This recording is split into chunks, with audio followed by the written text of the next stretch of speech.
Berat benda A dan E pada gambar ini adalah 100 Newton dan 10 Newton. Jika katrol licin, berat benda D agar sistem setimbang adalah, inilah besaran-besaran yang diketahui dan ditanyakan dalam soal. Kita gambarkan terlebih dahulu gaya-gaya yang bekerja pada sistem, yaitu gaya-gaya berat yang arahnya ke bawah, dan gaya-gaya tegangan tali yang arahnya tergantung pada titik acuan yang ditinjau. Menurut benda E, arah gaya tegangan tali yaitu T1 adalah ke atas.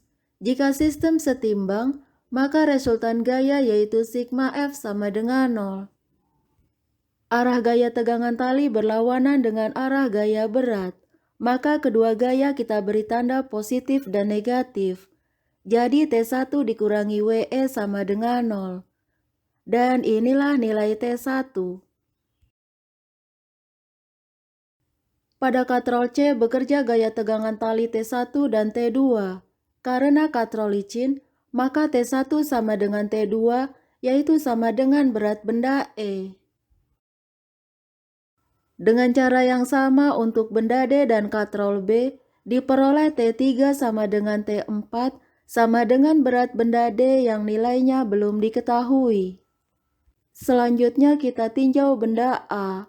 Menurut benda A, inilah arah gaya tegangan tali T2 dan arah gaya tegangan tali T3.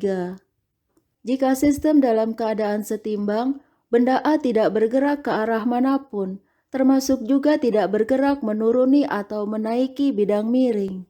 Maka resultan gaya yang bekerja pada benda A dalam arah bidang miring yaitu sigma F sama dengan 0.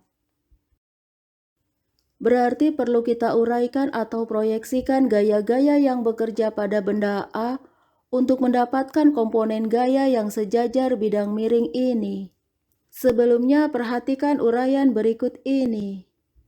Sebuah vektor misalnya vektor R dapat diuraikan atau diproyeksikan menjadi dua komponen vektor misalnya vektor P dan vektor Q yang saling tegak lurus. Ketiga vektor membentuk segitiga siku-siku di mana vektor asli yang diproyeksikan yaitu vektor R menjadi sisi miringnya. Jika besar sudut ini adalah θ, maka kosinus θ sama dengan P per R atau P sama dengan R cos θ, dan sin θ sama dengan Q per R atau Q sama dengan R sin θ. Dengan cara yang sama kita proyeksikan atau uraikan gaya tegangan tali T2 dan gaya berat A menjadi dua komponen vektor yang saling tegak lurus seperti berikut ini.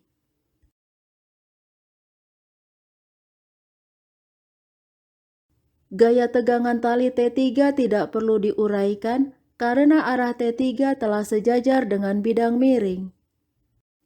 Untuk menentukan besar sudut-sudut yang dibentuk, perhatikan gambar berikut ini. Jika besar sudut ini adalah θ, maka besar sudut-sudut ini juga sama dengan θ. Dengan cara yang sama, jika besar sudut ini adalah 30 derajat, maka besar sudut-sudut ini juga 30 derajat. T2 dan WA adalah sisi miring dari segitiga siku-siku. Jika nilai vektor ini adalah P, maka P sama dengan T2 dikali kosinus 30 derajat. Dan jika nilai vektor ini adalah R, maka R sama dengan WA dikali sinus 30 derajat. Jadi inilah gaya-gaya yang bekerja pada arah bidang miring. Jika T3 yang arahnya menaiki bidang kita beri tanda positif, maka P dan R yang menuruni bidang kita beri tanda negatif. Karena sigma F sama dengan 0, maka T3 dikurangi P dikurangi R sama dengan 0. Dengan mensubstitusikan nilai P dan R, diperoleh persamaan sebagai berikut.